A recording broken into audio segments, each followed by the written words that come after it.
Salut mes abonnés, bonjour tout le monde. Je vais vous parler de Erdogan, de l'OTAN, de la Russie et de la Chine, parce que ça en découle un petit peu. Donc voilà, j'y vais. Alors Erdogan.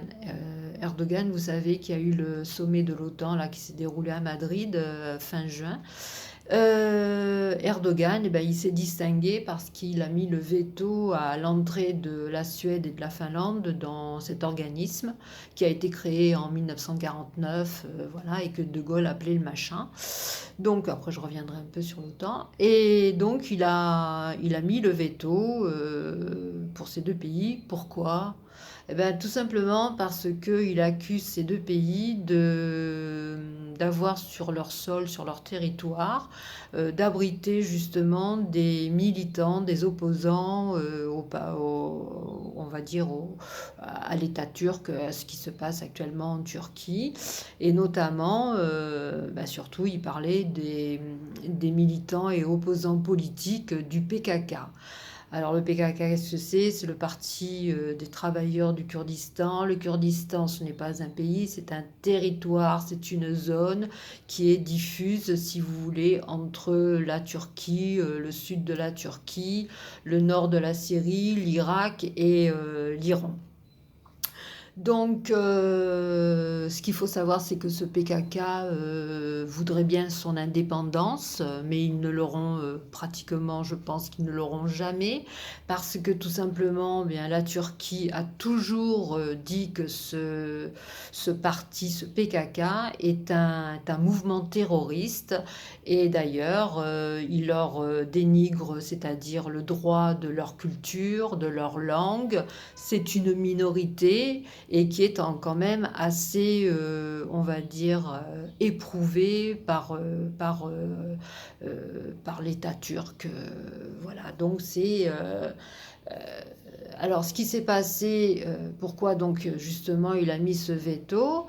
Parce que en 2019, il y a eu l'invasion turque sur le nord de la Syrie, quand justement ces forces kurdes-là, syriennes, s'opposaient à l'État islamiste, et il y avait un embrasement, ils se battaient, et la Turquie est venue quelque part donner un peu main forte à cet État islamiste, et ce qui a créé quelque part, comme ce qui est en train de se passer en ce moment avec la guerre russo-ukraine, l'Union européenne a dit qu'il ne fallait plus vendre d'armes à Ankara, qu'il fallait aussi leur faire en sorte que justement la Turquie n'ait plus de défense d'armement. Et ils n'ont pas réussi, si vous voulez, à mettre un embargo tel, mais ils ont condamné fermement ce que la Turquie avait fait, mais quand même, quelque part, les armes ont moins transité, il y a eu beaucoup moins de commerce d'armes, donc ce qui a quelque part un petit peu aussi affaibli la Turquie. Alors ça, c'est le premier point concernant le PKK, puisque quand ça s'est passé, il y a eu beaucoup de ressortissants, de militants qui sont partis vers la Suède et vers la Finlande. Mais il ne faut surtout pas non plus oublier ce qui s'est passé en 2016, quand il y a eu le fameux coup d'État qui a été fomenté à l'encontre de l'État turc actuel, et qui a échoué. Hein, donc ces gens-là, tous ces politiques qui avaient fomenté ce coup d'État, sont partis trouver refuge en Suède. Et donc, Erdogan, eh ben, il a dit, puisque c'est comme ça, vous voulez rentrer dans l'OTAN, pas de problème, mais il faut alors que, un, vous leviez l'embargo sur les armes, pour que je puisse avoir des armes, pour que je puisse avoir un armement de défense si jamais il y a quelque chose qui se passe. Deux, la Finlande et la Suède, vous signez ce mémorandum comme quoi j'ai bien la preuve que vous allez accepter ce que je vous demande, c'est-à-dire qu'il a imposé à ces deux pays de faire, d'extrader tous ces gens, ces politiques qui ont obtenu l'abri sur les territoires aussi bien finlandais que suédois. Donc Erdogan a réussi à travers cette demande, parce que vous savez que si vous voulez, si un pays veut rentrer dans l'OTAN, s'il y a un pays qui émet son veto, le pays demandeur ne peut pas rentrer tant qu'il y a un veto qui est là. Donc je vous dis, Erdogan a bien réussi son coup, il a bien réussi donc de faire passer ses doléances et voilà, donc il aura à la fois l'embargo qui va pouf. Voilà. Les gens qui ont fomenté, des gens qui font partie du PKK, qui existent depuis 1990, voilà à peu près. Donc ces gens-là qui avaient obtenu cet abri, eh bien ces gens-là, alors pas tous dans la totalité, hein, il y a un certain nombre de personnes qui sont très, très, très importants. Donc ces gens-là, justement, vont être extradés de ces territoires pour que justement, voilà, Finlande et Suède puissent entrer dans cet organisme. Alors moi je trouve que c'est quand même fou parce que bon, l'Europe qui était quand même un allié de ce territoire kurde puisse laisser comme ça ces gens qui avaient demandé donc cette protection euh, puissent sans rien dire bon bah ok allez la Finlande et la Suède parce que ces pays ont peur de certaines velléités supposées de la Russie. Donc voilà. Donc en fait, même la première ministre suédoise n'a pas démenti justement ce qu'a demandé Erdogan. Hein. Donc Erdogan, ben voilà, avec lui de toute façon. Avec lui, Erdogan, il profite toujours des faiblesses des uns et des autres pour imposer ses règles dans les règles. Voilà. Il y a toujours un côté, ah, tu veux ça? Eh ben, tu vas me donner ça. Voilà. Et là, c'est ce qu'il a parfaitement réussi. Et puis, sans maudire, quoi, l'OTAN a accepté, voilà. Alors, est-ce qu'il a accepté sans essayer de négocier? Bon, ça, je ne sais pas. Hein. Mais en tous les cas, le résultat, il est là, il va obtenir ce qu'il veut et des gens vont revenir sur le territoire turc pour être peut-être jugés. Alors je ne sais pas comment ça va se passer. Est-ce qu'ils vont fuir la Suède? Est-ce qu'ils vont demander asile ailleurs le temps que ça se fasse? Mais auquel cas, si ça se passe, il va y avoir encore des difficultés. Hein, cette fois-ci avec la Suède, la Finlande, la Turquie. Donc ça va faire, c'est bizarre cette façon de vouloir entrer dans l'OTAN au motif que justement la Russie aurait peut-être des velléités, on n'en sait rien. Alors voilà, cette OTAN, à travers la guerre russo-ukrainienne, revient en force sur le devant de la scène.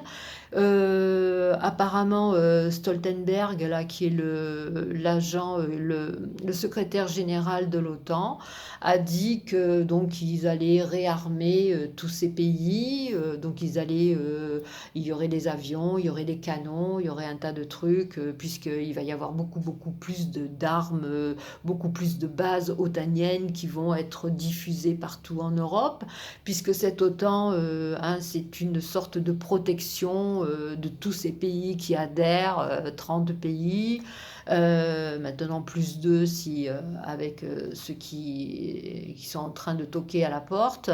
Donc cette OTAN qui a été créée, je vous dis, pour assurer la paix, la solidarité sur les deux continents, à savoir le continent américain, enfin le continent atlantique et le continent européen. Donc voilà, Pépé Biden, moi je trouve que à travers tout ça, eh bien, il essaye de réactiver l'hégémonie américaine, notamment quand il parle, bon, qu'il a dit que la Russie était l'ennemi de l'Europe, hein, voilà.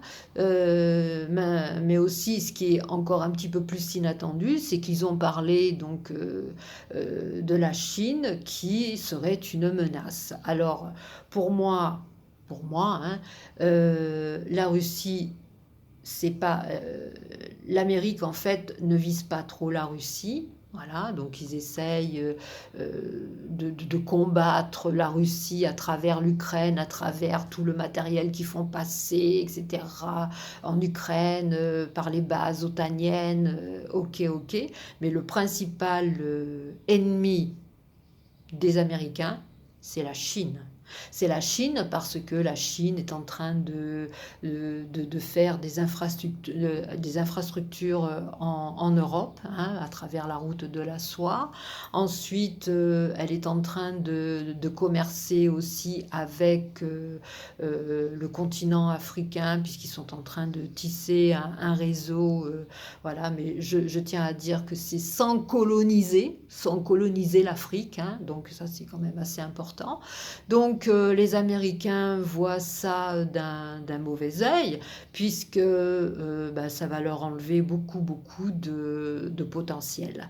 Donc la Chine est pour moi le principal ennemi de l'Amérique.